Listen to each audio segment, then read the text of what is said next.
Okay, Maharaj. Yes.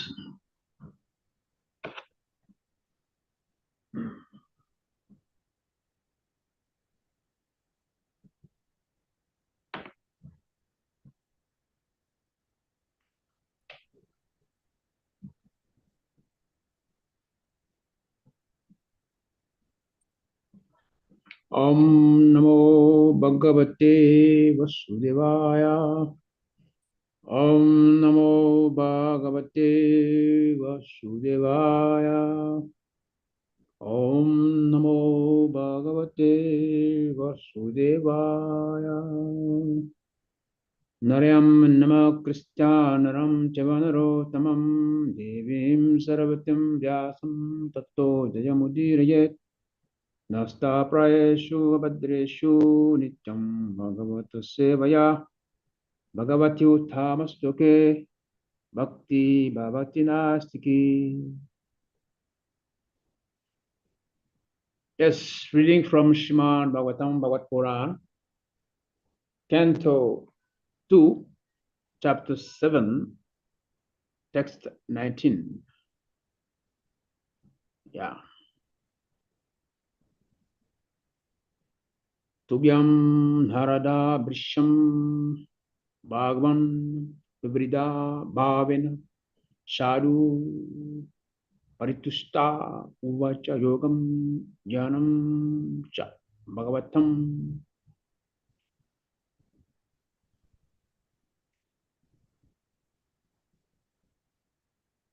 Tubhyam Cha Narada Brisham Bhagavadrivida Bhavena Sadhu Paritusta Uvacha Yogam Jnanam Cha Bhagavatam Atma Satatva Vittipam Yad Vasudeva Sarana Vidu Anja Saiva. Tubhyam, unto you, Cha, also,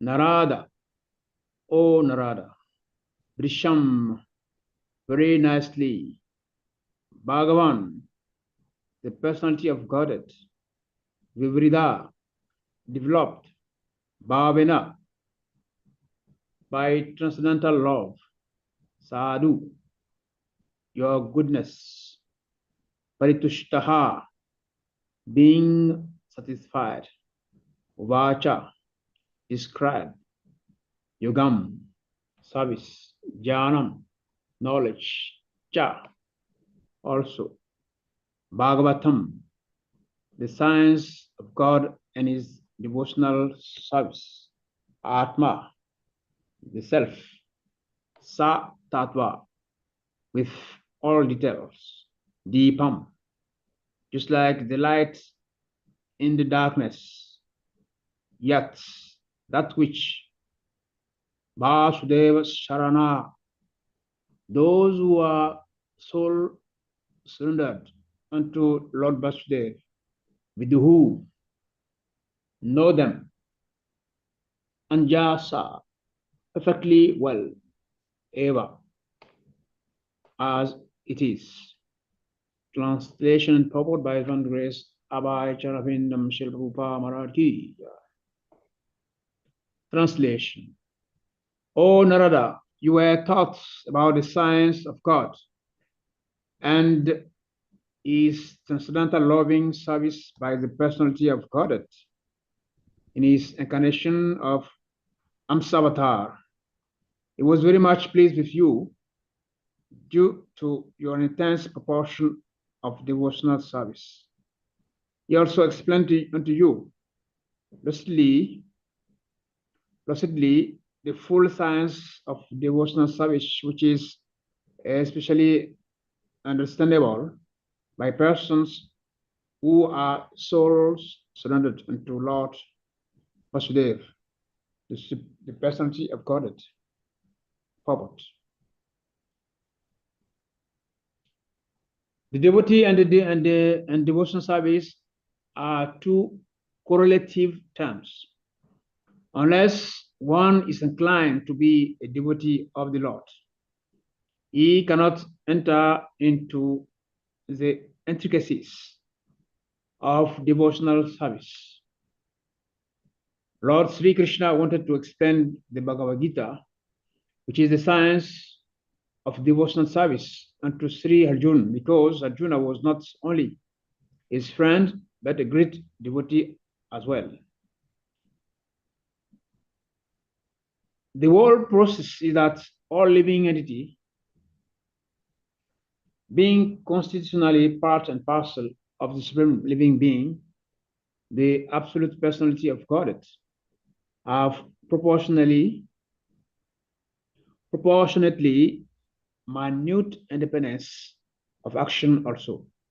So the preliminary qualification for entering into the devotional service of the Lord is that one become a willing cooperator, and as such, one should voluntarily cooperate with persons who are already engaged in the transcendental devotional service of the Lord.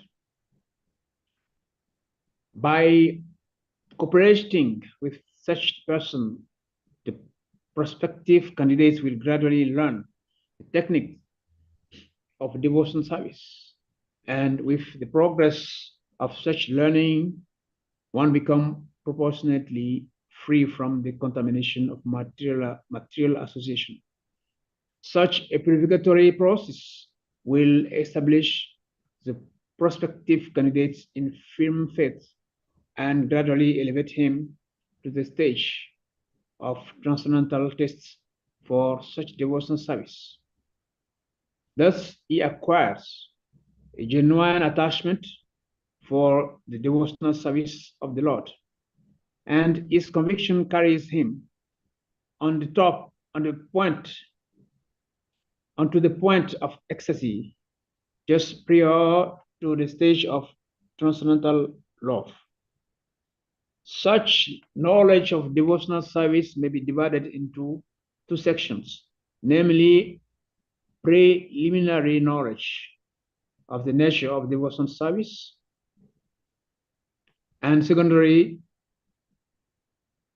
knowledge of its execution. Bhagavatam is in relation with the personality of God. His beauty, fame, opulence, dignity, attraction, and transcendental qualities which attracts one towards him for exchange of love and affection. There is a natural affinity of the living entity for the loving service of the Lord.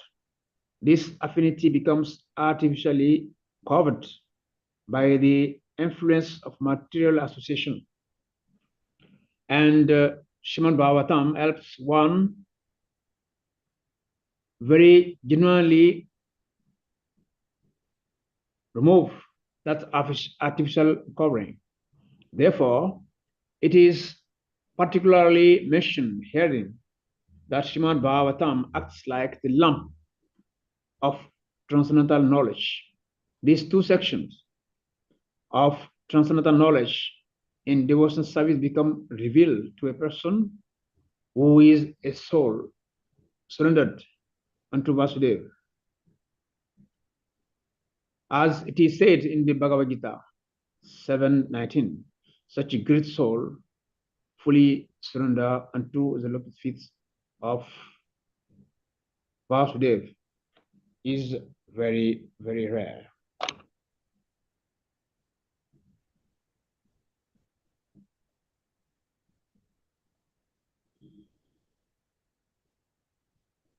Om Madhyanam Timaradasya Jana Salakaya Chakshuminitam Minatasma Sugu Venamaha Shri Chanamano Vistam Safitayin Bhutale Payam Rupakadamayam Dalati Swampadantikam Vandyam Sri Guru Siyuta Parakamalam Sri Guru Vasvam Cha Sri Rupam Sagajitam Ragunatam Tam Sajivam Savarutam Paritam Saitam Krishna Chaitanya Devam Shri Radha Krishna Pada Sahagana Lalita Sri Vitakam Visamcha E Krishna Karuna Sindhu Dinabandhu Jagatpate Gopisa Gopika Kanta Radha Kanta Namoste Tapchakana Gourangi Rade Brisavanu Sware Brisavanu Sute Devi Pranamami Hare Priye Vanchakalpatarun Jascha Kripa Sanum Yahevacha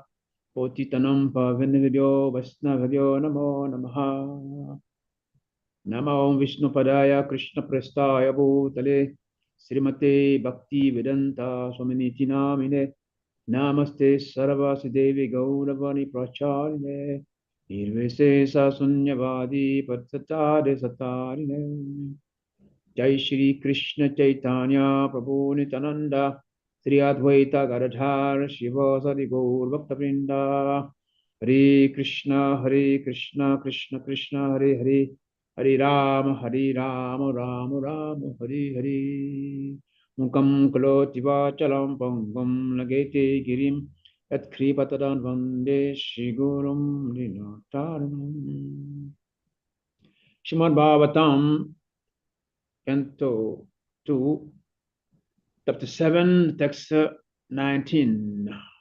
We can read the text again in translation. Yes. O Narada, you were taught about the science of God and his transcendental loving service by the personality of Godhead in his incarnation of Amsavatar. He was very much pleased with you due to your intense proportion of devotional service.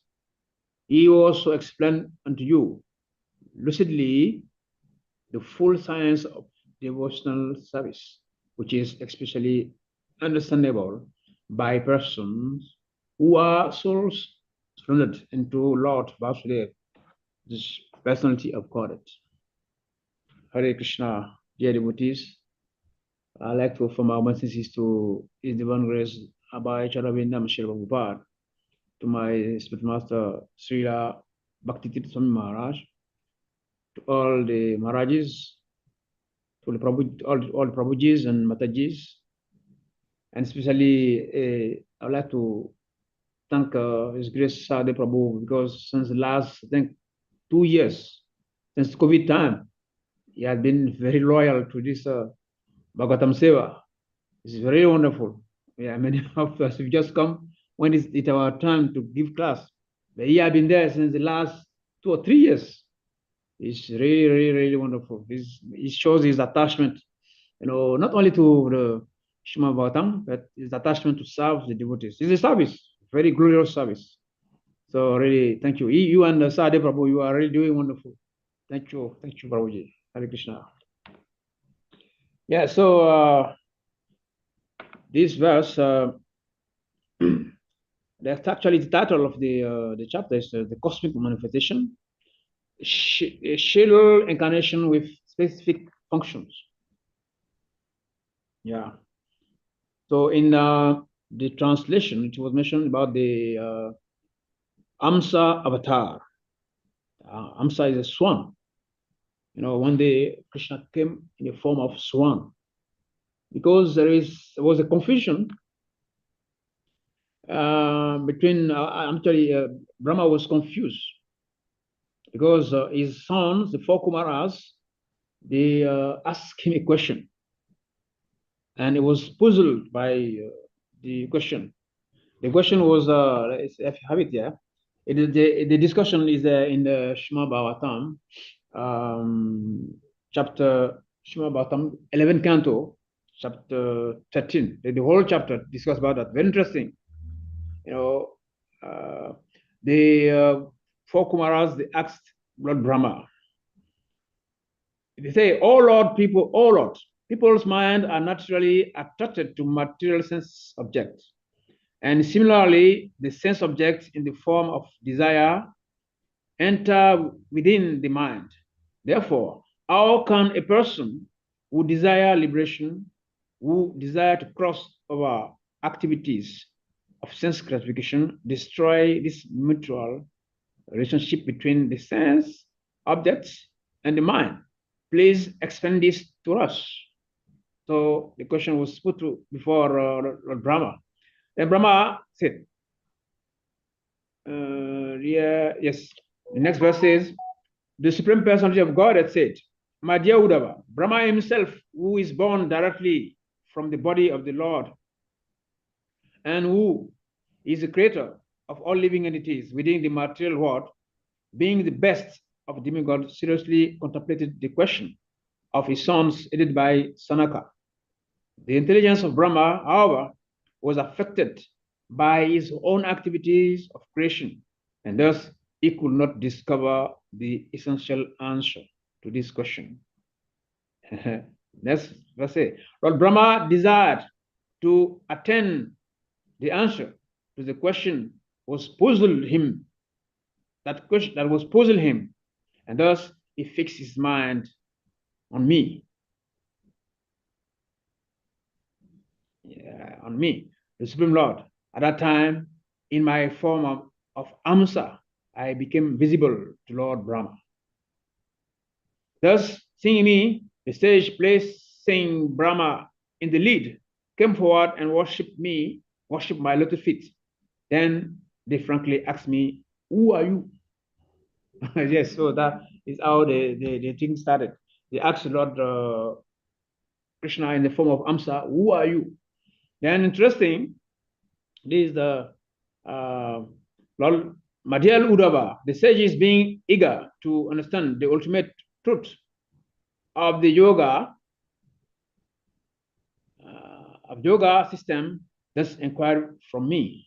Now please hear as I explain that which I spoke unto the sages. So it was actually Krishna in the form of Amsa was telling them. He said, "You are asking me your question. Is it related to the soul or to the body? Because if your question is related to the this is text 22. Yes, my dear Brahmana, if when asking me who I am, you believe that I'm also a jiva soul and that there is no ultimate difference between us, since all souls are ultimately one without individuality.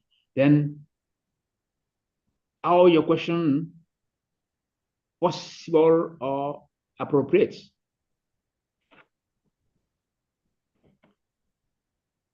Ultimately, what is real? What is the real situation of the resting place, both of yourself and of me? Yeah.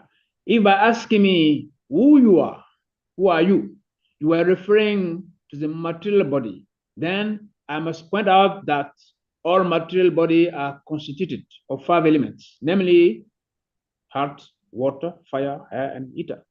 Thus, you should have asked, who are you 5? Yeah, who are you 5? If you consider that all material bodies are ultimately one, being constituted essentially of the same element, then your question is still meaningless. Since there will be no deeper purpose of distinguishing one body from another. Thus, it appears that in asking my identity, you are merely speaking words without any real meaning of purpose. Yes. And also again he said, and I think one place said, I'm the 4th stage of consciousness beyond wakefulness, dreaming, and deep sleep. Like that. So the point is that we have to shift from the stage of acquiring knowledge to realizing the knowledge. You see? Because generally when you say, who are you? Then automatically say, yes, I'm such person. I'm a diplomat. I'm American. I'm an African. Like this. That's all. But you see, Amsa, he answered the question of the 4 Kumaras. But Brahma himself was completely bewildered by the question. Because he himself, he was involved in material activities. So he could not, really, help his son. So he has to meditate on Lord Amsa.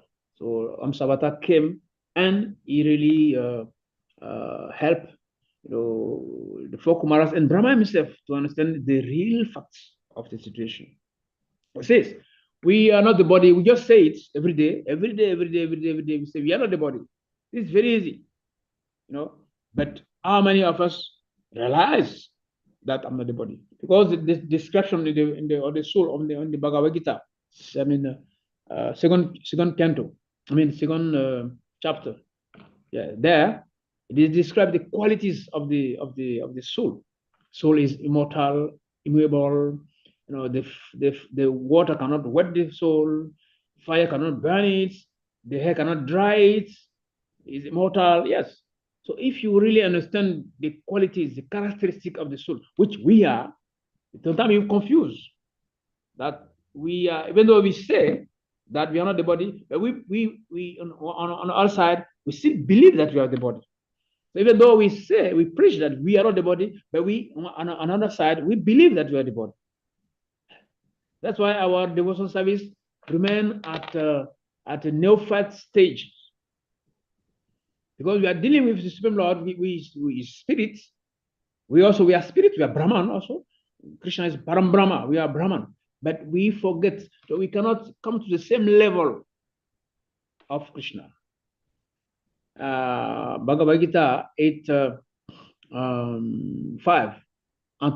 Meva.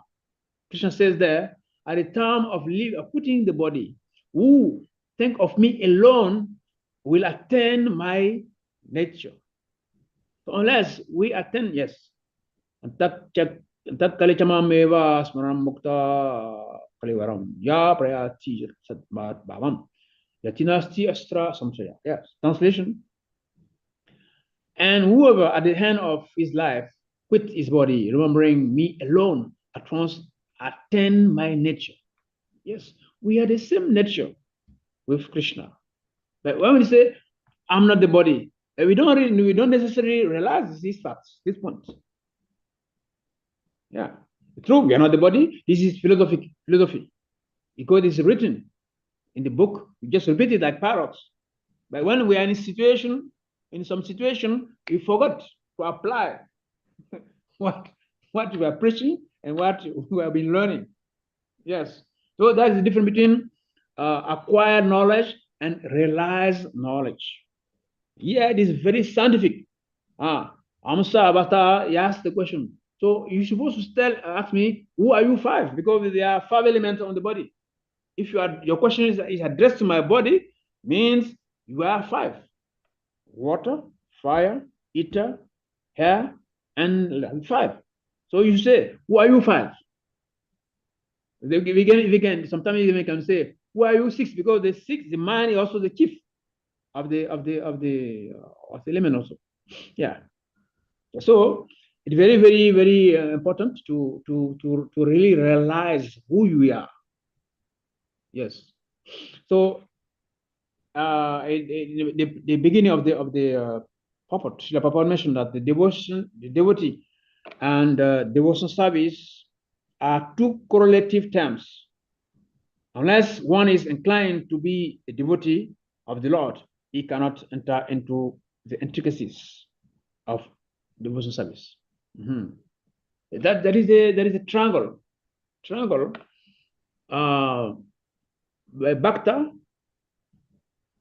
Bhakti, and Bhagavan. Bhakta, you practice Bhakti to attain Bhagavan. If one line is missing in the system, is the kind of work. Always three. Bhakta, Bhakti, Bhagavan. Yeah. So there are two correlative terms there. So unless one is practicing devotion service, he cannot understand. Srila Prabhupada gives the example of like Mayavadi, gives the example of the Mayavadis. He compared them to someone trying to lick around the bottle. There is honey in a bottle, and Mayavadis just go around try to understand who God is light, they don't make any effort to know who he is really. So there is honey in the bottle. We just go around and licking around the bottle, and we just speculate. Oh, honey is brown color, honey is sweet like sugar, honey like this, honey like that. No. Do you have time to open the bottle and taste the honey? Then you can speak. You cannot just speculate and find a conclusion. So unless we practice the devotion service, we cannot really understand what devotion service is. Mm. So that's why he said in the Bhagavad Gita, according to the verse, that Krishna taught Bhagavad Gita to Arjuna. Why? Because Arjuna was his friend and a devotee. So Arjuna was receptive. Arjuna was receptive, was ready to accept whatever Krishna would say.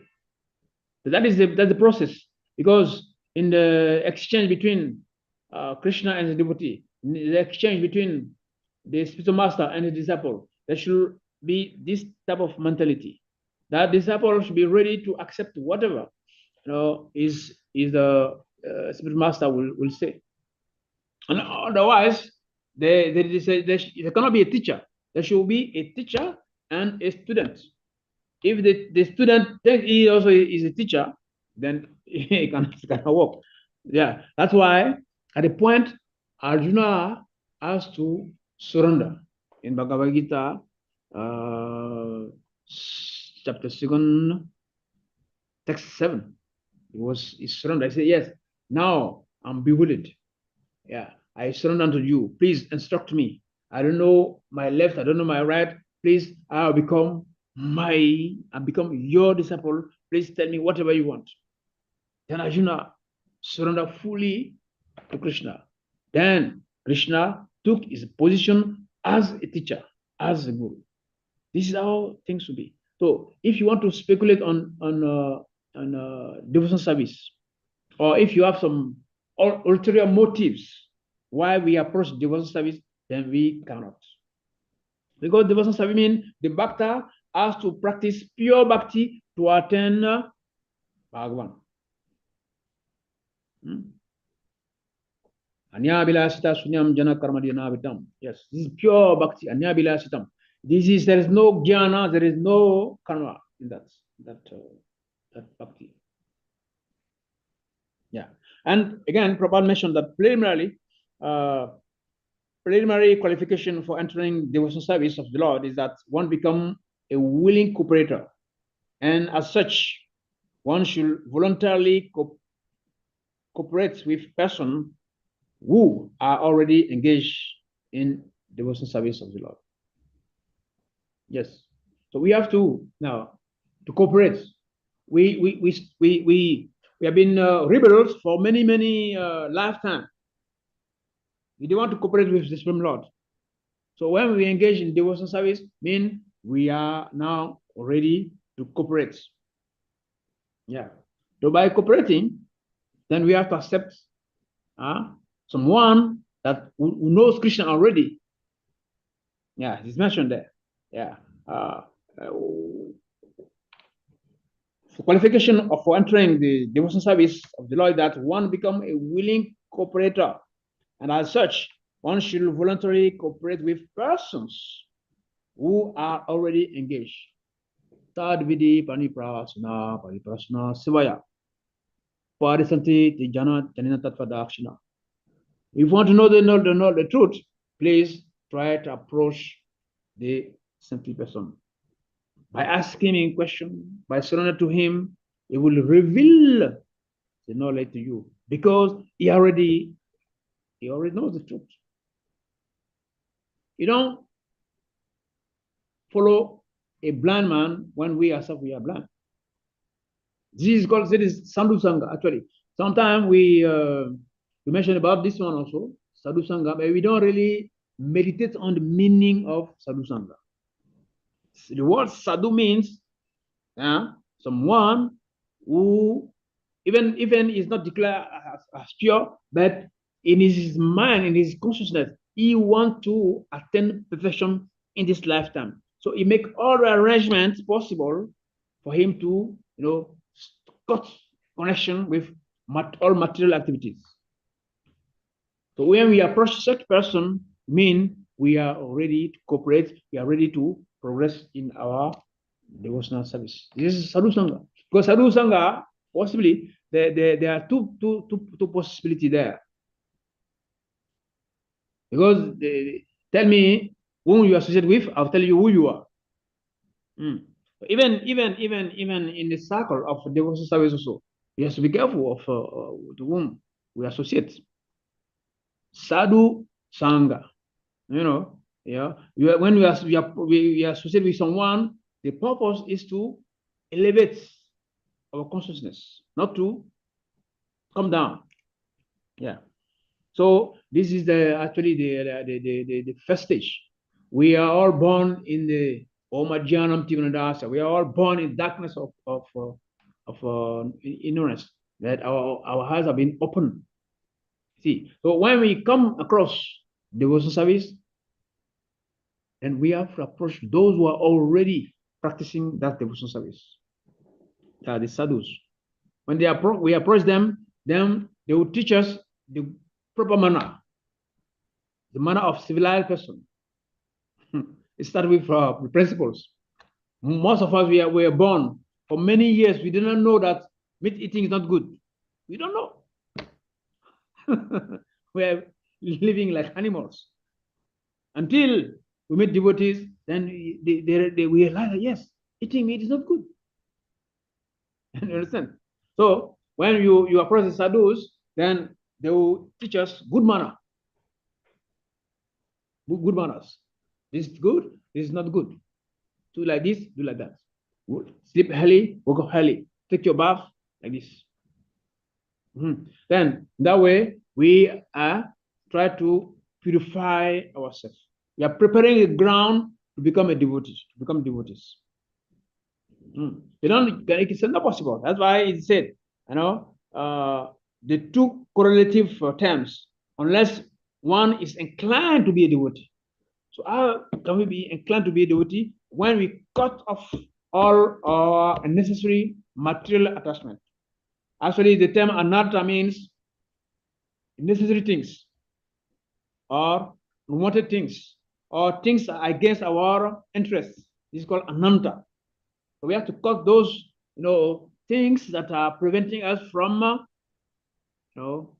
practicing devotional service. Always in the association of the devotees. But by doing so, we are practicing, different type of, services.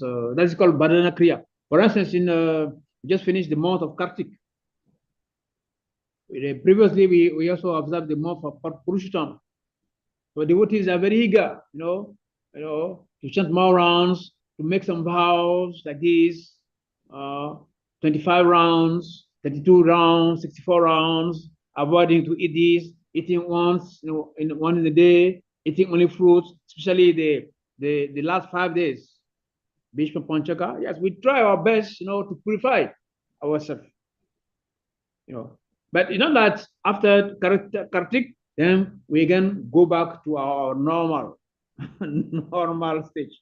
Just like during the COVID time, many people were eager, to pray, to do some fasting like this. But COVID now finished. Now we can travel freely. Now we are gone back again to our normal. We call this normal situation. Normal situation means we can gratify our senses. We can do whatever we want. This is called normal. And when COVID came and we are forced to control our senses, we are forced to stay at home. That was not normal. Normal means I can drink my beer, I can have many girlfriends as I want, I can do whatever I want, I can use my senses anyhow. This is normal. Call it normal. Let's call it normal. When there is small checking, it's not normal. That's why people don't understand devotion service. It is too much. They can accept all our religious, principle, which is almost the same as material life. They can accept, what do you call it, sophisticated materialism. They can accept, refined materialism, but they cannot accept transcendental Bhakti Yoga. Devotional service means you have to stop being an animal, try to be a human being. According to Srila Prabhupada, those who follow the principle, first they become human being. Because devotional service or religion is meant for human beings, not for animals. First of all, we have to come back to our real status as human being. This is number one. Then when we approach those who are already practicing, then we do this kriya, that kriya, bhajana kriya, and gradually, all our bad qualities, all our natras, they will get out one by one. Then you can see clearly, oh, I'm not the body. Yes, I'm the spirit soul. Okay, then we cannot be with it like Brahma or the four Kumaras. They ask Lord Amsa, who are you? Lord Amsa tell them, okay, you should say, who are you first? Because you think I'm the body. I'm not the body. Yeah. So this is the then by such purification process, he will establish the prospective candidates in firm faith and gradually elevate himself to the stage test for such devotion service. This is a very important point. First of all, the word service, it does not go well with our brain. This brain we have now, because we're trained in the material system, we are taught to be served. No, to serve others, no, we don't. Especially to serve without any salary. we don't understand this. Yeah, because many people don't understand why devotees they can serve the Lord. Sometimes they ask devotees, does it pay you when you do this Hare Krishna? Does it pay you? No, actually the salary is the pleasure we get by doing the service. The salary is the more service. Yeah. So the by purification, then we attain genuine attachment for devotion service, and we become convinced that yes, this process is the best. If I follow this process, I will attain, perfection. This is called asabanda, hope against hope. Yes, right now I'm not pure, but I know I have the feeling that if I continue in this process, I will attain perfection. That is Shraddha, this is faith, this is conviction.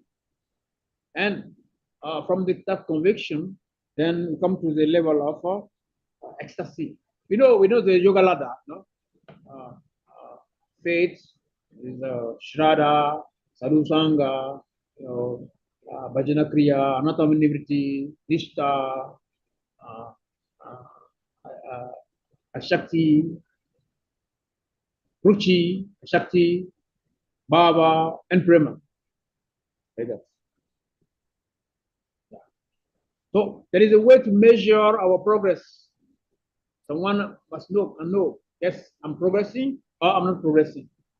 Because we want to pass through, especially the one stage at the Ruchi level, test, must have tests of devotion service. Because no test means you cannot continue.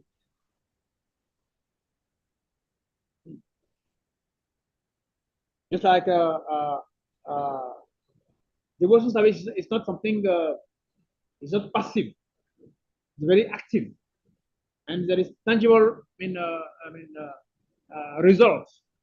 Just like someone is sick, you must know you're by yourself.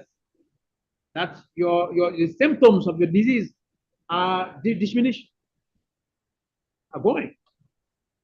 You are, for instance, you have fever.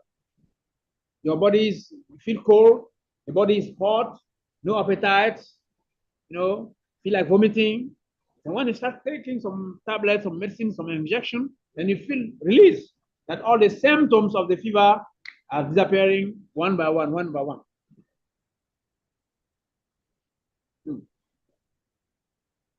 So Srila Prabhupada used to say that to be a devotee, is wanting, but to make arrangement, make plan to be a pure devotee is different. Is another thing. Be a common devotee is yes, it's normal. But to be a conscious devotee, to be a responsible devotee is another thing. That's why there is always a, difference between normal devotee and the advanced devotee. Advanced devotee, yes, they try the best, always be conscious of their activities. And another point also in the purport, which was mentioned about the two sections of devotional service. Two sections, it says, one, the preliminary knowledge of the nature of devotional service. What is the nature of devotional service? Nature. So we have 6 characteristics of devotional service that we all know according to nectar devotion. But the two first are very important. When one practices serious devotional service, it automatically destroys all the sufferings or the pleasures.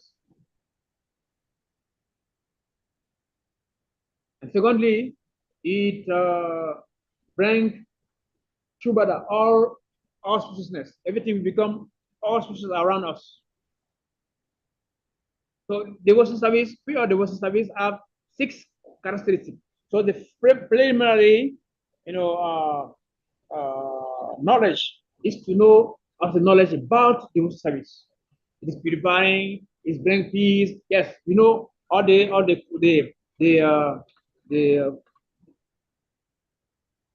results of practicing devotional service. Then the second section is the knowledge how to execute it. Yes, know how to execute devotional service. Yeah, like Srila Prabhupada wrote many books. Srila Prabhupada wrote many books. Bhagavad Gita, Nectar of Devotion, Upanishad, Nectar of Instruction, Bhagavad, many books. But you can divide those books into 3 categories. There are books that just give us knowledge about Krishna, about our relationship with Krishna. There are books that give us tools, techniques, how we can get up from material entanglement, from how we can get up from material platform to spiritual platform. Techniques. And there's some books also, then you can associate with pure devotees, then we can get transformation. Get a books that teach us, give us basic knowledge. Krishna is God, like this, we are soul, we are Atma, Krishna is Paramatma, we are not from this material world. Yes, we are not the body. Yes, these are basic informations. Then secondly, we have books that teach us the techniques. Like we have books like Nectar of Instruction. Those books, they give us techniques, tools, how to get out, how to open a door and get out from darkness. The other books, Bhagavad Gita is general information. Yes, okay. Krishna came, Bhagavad Gita, he taught Bhagavad Gita to Arjuna, the Pandavas. Yeah, these are information. Yeah, information. Basic information. Can get also tools in the Nectar of Instruction, Nectar of Devotion, like that. Then you can, when you read the Sri Chaitanya Charitamrita, then you see how the devotees have become pure and how they are manifesting the purity of devotional service in their life. Listen. So we have 3 platforms. We have Sambhada Jnana, we have Abhidheya Jnana, and we have Prayojhana Jnana. Means Sambhada Jnana means to know, yes, that is a relationship between Krishna and me. Yes, we should know that. Then secondly, Abidea means I'm trying to apply some ways and means and techniques how to effectively, establish that relationship. How to effectively establish that, you know, in a relationship. In one side, I know that there is a relationship between Christian and me. I know it. The other side, another stage is to make sure I create that relationship.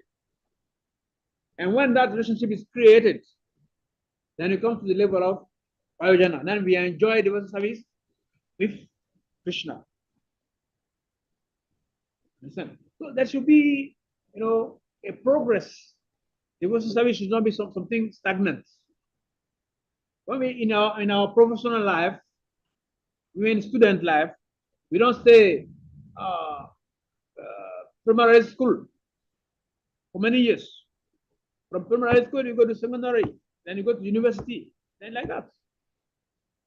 So we have to shift from Kanista level to Madhyam to Uttam. Yeah. Because Kanista, now we are talking about four Kumaras and Brahma. At Kanista level, we ask Amsa, Avatar, who are you? Referring to the body. Then he asks us, who are you five? These are Kanista level. But we have to come to the level of Uttam. So the Papa mentioned in the purport again he spoke about Shriman Bhavatam. He says Bhavatam is in relationship with the Lord. His beauty, fame, opulence, dignity, attraction, and qualities which attract one towards him for exchange of love and affection. This is very, very important. If you want to come to the level of Raga Bhakti, attachment to Bhakti, then something must hold us very tight to devotional service. What is that? The beauty of Krishna. His opulence, his fame, his glories. What make the gopis, they are ready to die, Krishna. Because the gopis, they practice, ecstasy. They are always in ecstasy. Why? Because they always see Krishna. The beauty of Krishna attracts them. The fruit of Krishna attracts them. It is said Krishna has four qualities that Narayan does not have. Krishna is Madhu, Venu Madhura. He plays wonderful fruits. Krishna is a Rupa Madhuram. His form is so beautiful. Very, very, very, very beautiful. Krishna is called Lila Madhuram. He has wonderful, wonderful leelas, pastimes. Rupa Madhuram, Lila Madhuram, Venu Madhuram, and Bhakta Madhuram is surrounded by very, very, very sweet, obedient, submissive bhaktas. Yeah. So those things, those elements, they come in our life for us to create attachment, to create love. Because you cannot love, you cannot, serve someone you don't know. Generally, people don't have any idea about God. And I wonder how they say they love him. The gopis, they have reason to say they love God, Krishna, because they know him. They see him all the time. They are ready to die for him. So unless we know, we have some indication, something that show that yes, this is Krishna, then we can have a reason to love him. So his beauty, his fame, his qualities, yes, they are just there to create that loving affection. So that affinity, according to the purport, That affinity is there, but is covered. Our love for God, our bhakti for Krishna is there, but is covered. Right now, it's covered. So by practicing, devotional service, and then gradually, we remove all the dirty things, and the natural attraction for Krishna will again come back. By doing so, we do that in the association of the devotees. So the devotional service, Shima Bhaktam, will help us to remove all the anarthas, all the obstacles. Then we can clearly see, oh, this is my position. Actually, I'm a Nitya Krishna Das. Jivira Swarup A Krishna Nitya Das. The original, natural nature, position of the Jiva is an eternal Krishna Bhakta. Jivara Swarup Hey Krishna Nitya Das. This is our position. Yeah. There is a prayer. Maybe Khalid can help me in English. With the prayer we recite before Srimad Bhagavatam. Naranam nama Krishna naram chiva naro samam devim sarak savasam tato jayamudhi rayat nasta prayashu abadrishu nicham bhagavata sevaya bhagavati utama sloke bhakti bhavati nasiki. The meaning of in English. You go know it in French. Can you tell me the meaning of it that's referred to Bhagavatam? And another point also in the verse is that when we become attached to Krishna, then Srila Prabhupada mentioned one verse, quoted one verse, Shrimad Bhagavad Gita 7:19. Bahunam jamanante, janamamya papadante.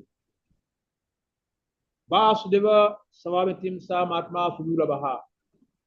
That after many births, when one realizes that Vasudeva is the cause of all causes, and is surrendered unto him, such Atma is very rare. Sa Atma Sudurabaha. Yeah. So we have to really understand. Are we still at the level of Brahma? The four Kumaras were asking Amsavata, who are you? Referring to the 5 elements. Or are we, what dimension we are? Because Amsavata said, is in the fourth dimension. We check again.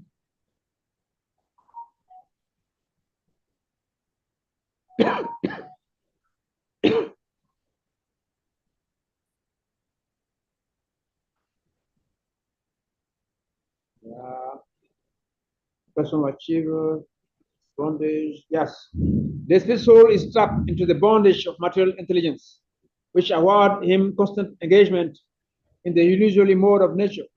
But the fourth stage of consciousness, beyond wakefulness, dreaming, and deep sleep. Yeah, before that, we mentioned here that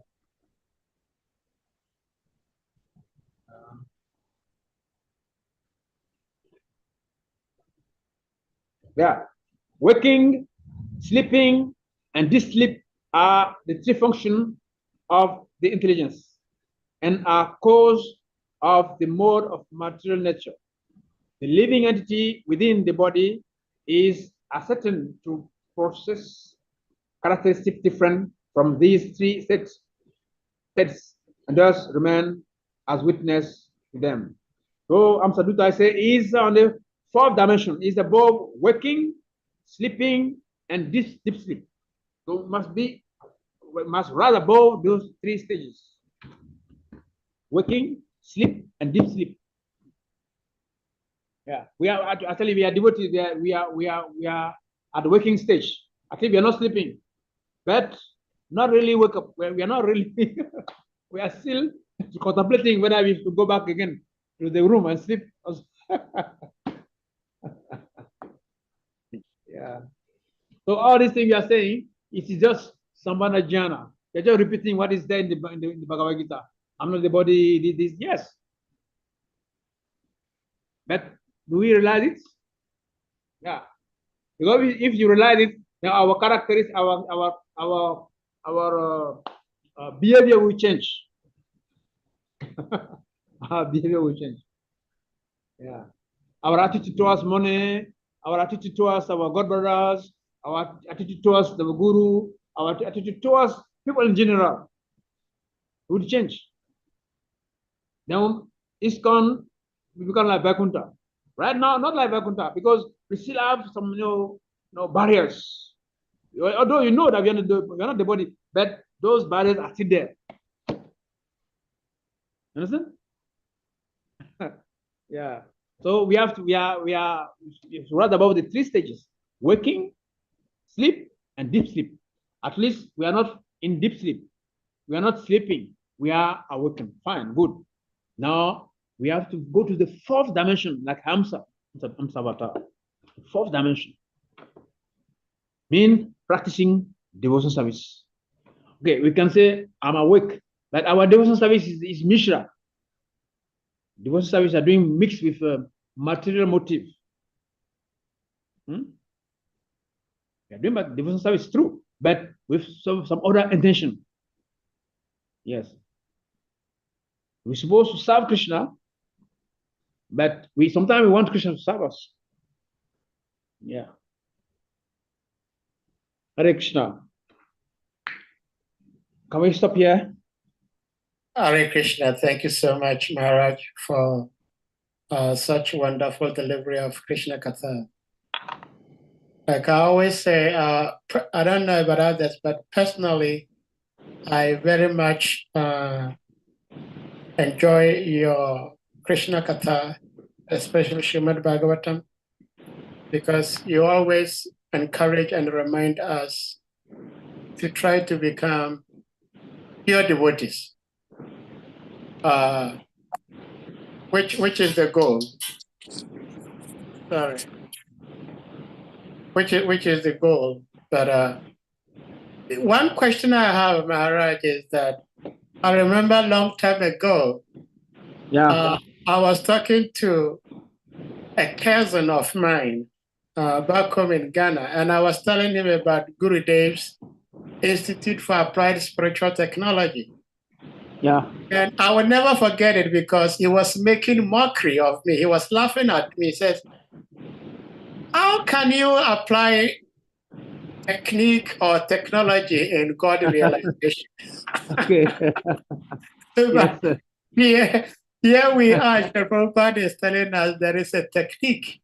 Yeah. And this technique, Maharaj, is one thing I would want you to share, some basic techniques that might help us, because we all know that we can read the scriptures, we may have some understanding, but we may not know the technique. And even if we knew some of the technique, how to apply them, it's not helping us so much. So if you may share maybe 1 or 2 techniques that might help us to get closer and closer to Guru and Krishna. Hare Krishna, Maharaj. Yes, sir. Actually, yes, true. These Institute for Applied Technology. Yeah. You see, there is one thing that Gurudev told me, and he had been guiding my life since many years.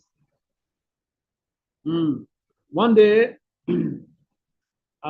that's when I took my first initiation.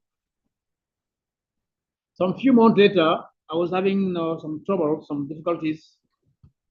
So I wrote him a letter. Those days, there is no WhatsApp, no email. A letter and a post office. Gurudev was very, fast. When you write him a letter, 2 days, 3 days later, you get response. Yeah. So he asked me, now that he told me that now that you are, initiated, you are officially engaged in the service, in the transcendental service of the Lord. So Maya will not be too easy with you. Maya will come and test you, check you, and ask me, have you ever seen a student without exam? No. No. And he said, see, Krishna or a teacher or a father or a mentor, they never, never, never give a test or an evaluation or an exam to the student or disciple which is beyond their capacity. Whatever the teacher will give you at exam, because he taught it in the class.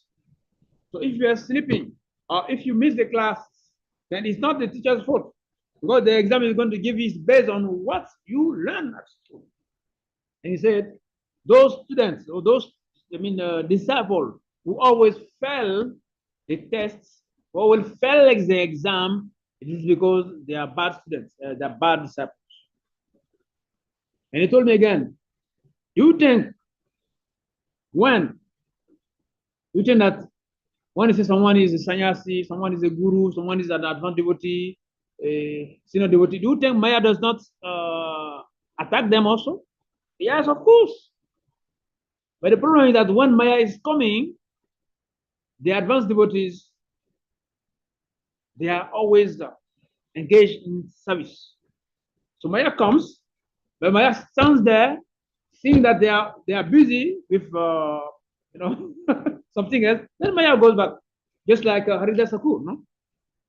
Maya Devi came personally to attack him, but whenever she comes, he was engaged in chanting 300,000 holy names. But if you are free, you are spaced out, then Maya just come and grab us and put us in a pocket like that. So actually, that statement of Gurudev has been helping me. Can you imagine, since when he left the body, 2005? So I've been keeping that thing in my mind. So in whatever situation I found myself, I remember it. Say, oh, this situation, it will pass, because this is a test, and Krishna cannot give me a test that is beyond my capacity. Gurudev cannot give me a test that is beyond my capacity. It means it's possible. I can handle this situation and I will handle it. I have been doing that. So there's no question of panicking. Don't panic. It is just a test. How do you want to go to the next class if there's no evaluation? Actually, the tests are for our own good. So when they give a mathematics test, they say, oh, this teacher is not good. Oh, teacher cannot be good. Teacher is good. But we are just bad students or bad disciples. Yeah. So sometimes also we should try to, this one I learned it from my traveling with Bhakti Maharaj, from other senior devotees. We should sometimes give ourselves some condition, give some condition to our mind that, okay, today, if you don't finish your round, your 16 round, at least your 16 round, no pressure for you. You don't finish your 16 round, no touching your mobile phone this morning. Because the tendency of devotees nowadays, they first reflex when you get work in the morning, is going to check the battery, our battery, what is the percentage? This is the first reflex. No good morning, no no Gayatri, no nothing. First reflex. And to check the messages. It takes time, is observe our time and destabilize our mind, our consciousness. That morning is already spoiled. We start our day with those things. So if you can give ourselves some challenge, that no mobile phone this morning unless I finish my 16 round. No going to the Prasadam lobby if I don't finish my 16 round. Like that. But these are some few techniques I've been practicing. I try, it's not easy sometimes. But don't be artificial. You know, if you realize you have to travel early morning for a preaching assignment, and you're not sometimes when you wake up you don't have even time to even chant one round. No, that's okay. You can take something because you're traveling for 2-3 hours, so it's okay. But in the normal situation, you are in the temple. Yes, when you wake up, Mangalati, after the program, make sure you finish after the Bhagavatam class. Maybe you have few rounds to chant 6 or 7. Let's go in the corner, try to finish that, and you should doing that. Then gradually, then Maya will say, "Oh, this is my friend is very determined. I cannot joke with him." But if any proposition of Maya, then you say, "Okay, yes. You come make say yes. Okay. Then you become a good answer. Then progress will be difficult. Then we'll be a devotee, but not real with focus. You know, we are devotees fine, but not advanced devotee. Advanced devotee is not a question of the number of years. It's how focused we are on Bhakti.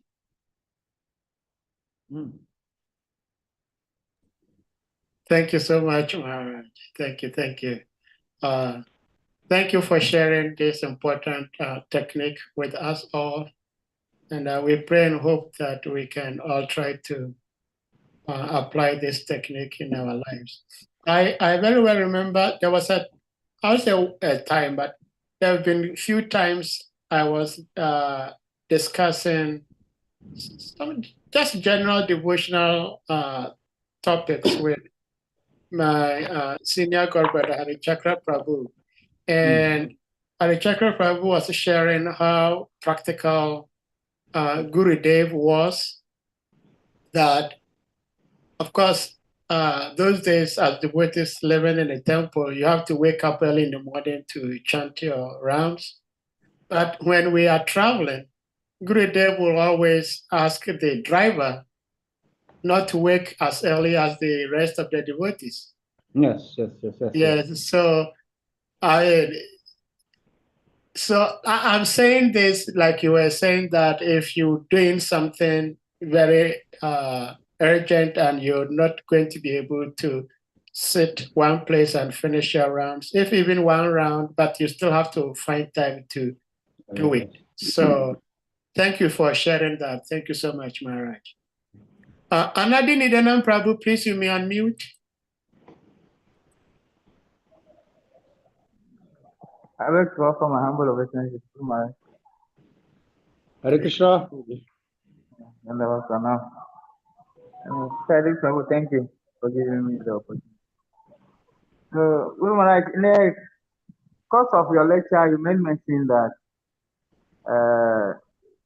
knowledge that you have acquired to be a realized knowledge. Yes. And so far, we can say we have acquired so much knowledge.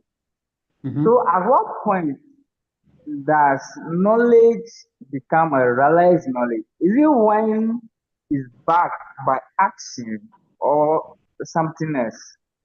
I would like to know. Please come again. The last part of your question. I mean, is it at what point does knowledge become a realized knowledge? Is it when it's backed by action or something else? That is what I wanted to know. When is bad, what that last part I didn't get it. Is it when it's backed by action? What is bad? We can call it a realized knowledge. He's asking that at what point does ordinary knowledge becomes realized? So he's asking, is it when the knowledge we have is now backed by actions? Okay. Yeah. Yes, of course. When the knowledge is backed by action, it is realized knowledge, because the knowledge is there in the book. Anybody can just go in any shop and buy Bhagavad Gita. Yes, you get knowledge.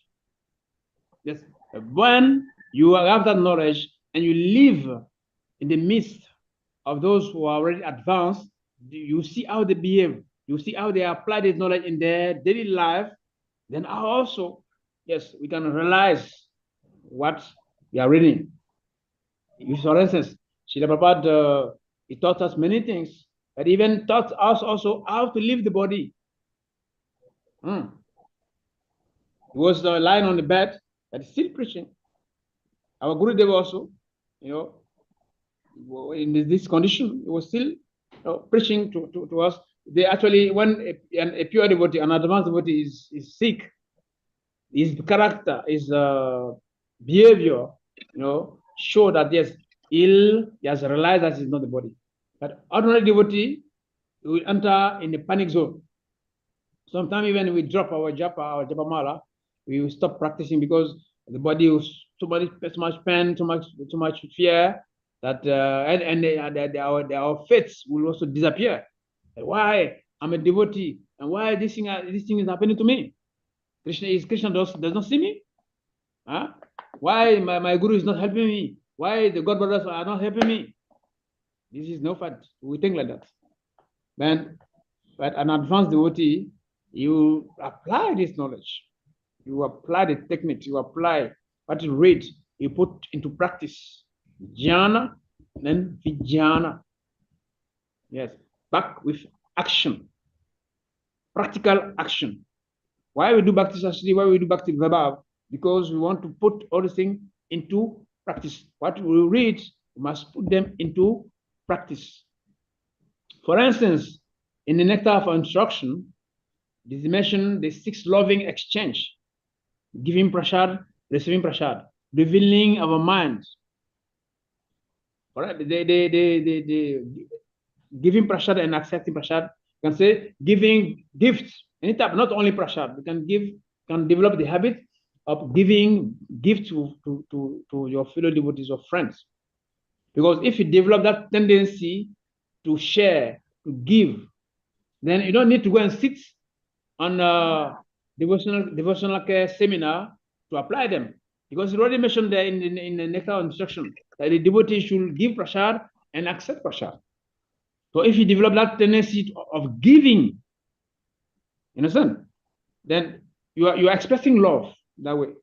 If we develop the tendency to reveal our mind to a devotee we trust, then we will no more be, in duplicity, because at least our secrets, someone knows it, so we don't keep any secrets. Understand? Yeah, because if the one thing is that if you are not serving, the tendency is that you want to be served. So it's very difficult. Actually, few devotees are putting this sloka into practice. The third sloka, Stakam. We must give respect to others. So the knowledge is there, but we have to put that in practice. How to put that in practice? With faith, by seeing those advanced devotees doing it. Because in our own level, we say, oh, no, it's not possible. How is it possible? I cannot tolerate it. I cannot do this. I cannot do that. If you see pure devotees, you see advanced devotees doing that, then that can give us courage, enthusiasm to also do the same thing. As you also, you are right. When the knowledge is backed with concrete action, but that action also should be action in knowledge, because there are 3 types of action, no? The action in ignorance, action in passion and goodness, though action in transcendence. That way, our knowledge becomes scientific. Then why do people say knowledge is power? Knowledge is power. So we cannot have knowledge from the Vedas, from Bhagavad Gita, and still remain ordinary person. Knowledge is very powerful. So what is the effect? What is the impact of the knowledge in our daily life? Why that we have the knowledge, and when the situation comes to us, we enter in panic zone? Why? We cannot knowledge that. Why that we have knowledge and someone insults us and we become very hungry? Why?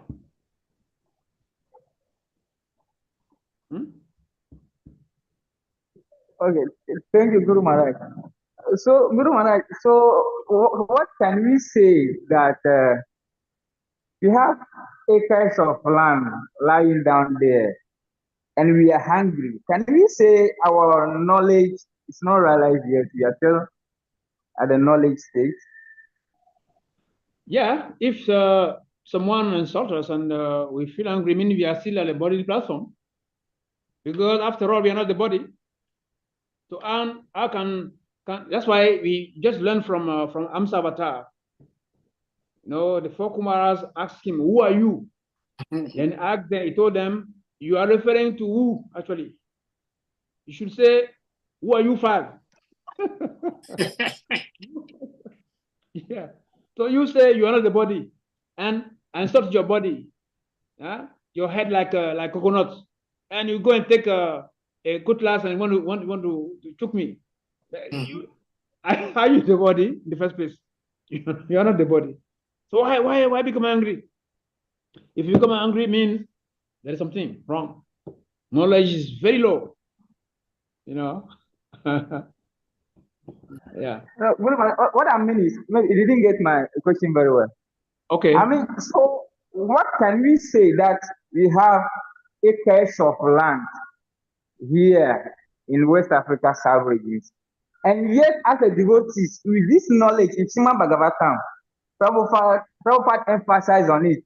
Kavichandra Swami keep on telling us this, that we should grow our community, we should do community farm. And yet, we are not taking this knowledge into practice. So that means we are still at the knowledge level, yet to the realized knowledge. Isn't that Yeah. the case? Because we are hungry, the land is there, but we are not utilizing it, and we are hungry, we are complaining. So whom to blame now? Are we still with this knowledge, or we are developing to this realized knowledge? Yes, this is is a managerial subject. Yeah. Yes, it's a managerial subject that we cannot really discuss much on that. Yeah. Yeah. I don't know the situation and the place we are speaking. So maybe they have a reason, which I don't know. I don't know. So this is managerial, topic. So yeah.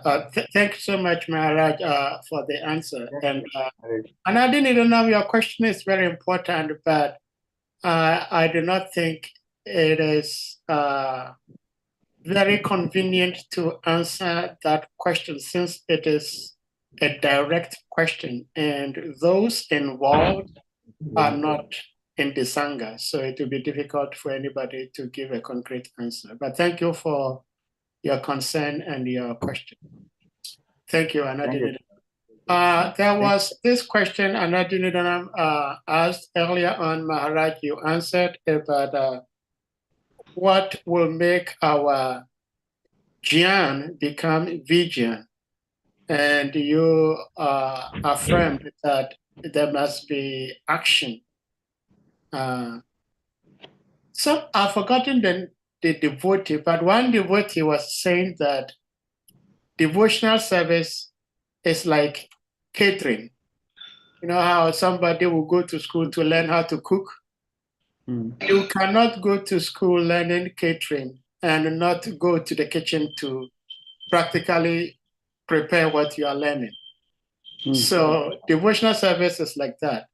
We can speak everything we want to speak, but until we actually put it into practice, the food is not going to be on the table for us to enjoy it. So thank you for the answer, Maharaj. Exactly. Yeah. Anyone with a question, comment, realizations, please, before Maharaj leaves?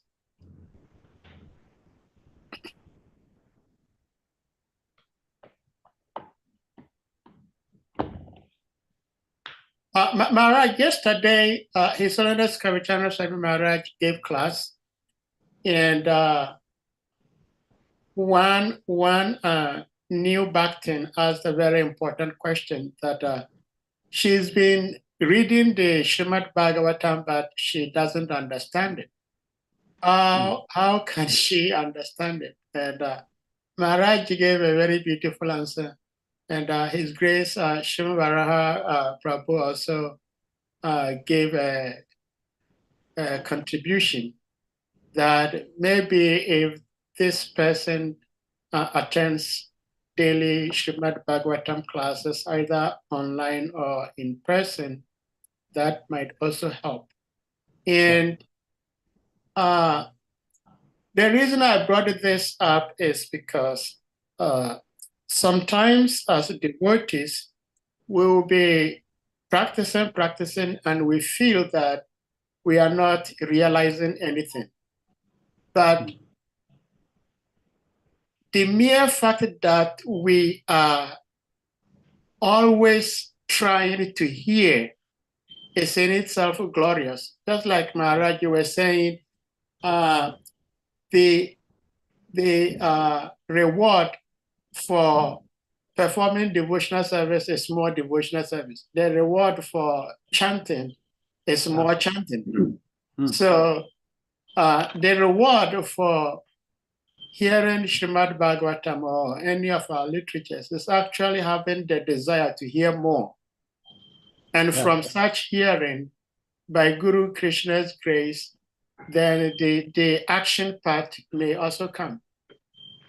So thank you for your encouragement, Maharaj. Yeah. Thank you very much. Yeah. Oh, Harichakra Prabhu, please, you may unmute. Harichakra Prabhu has his hand up. Yeah, Hare Krishna. Hare Krishna, Prabhu. Maharaj, Dandavad pranam to you. Hare Krishna, Prabhuji. Thank you for your class and the answers you've been giving to the question.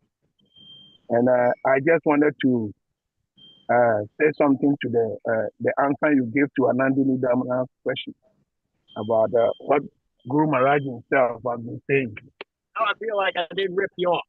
Thank you very much. Take care. That's what Guru Maharaj himself has been saying.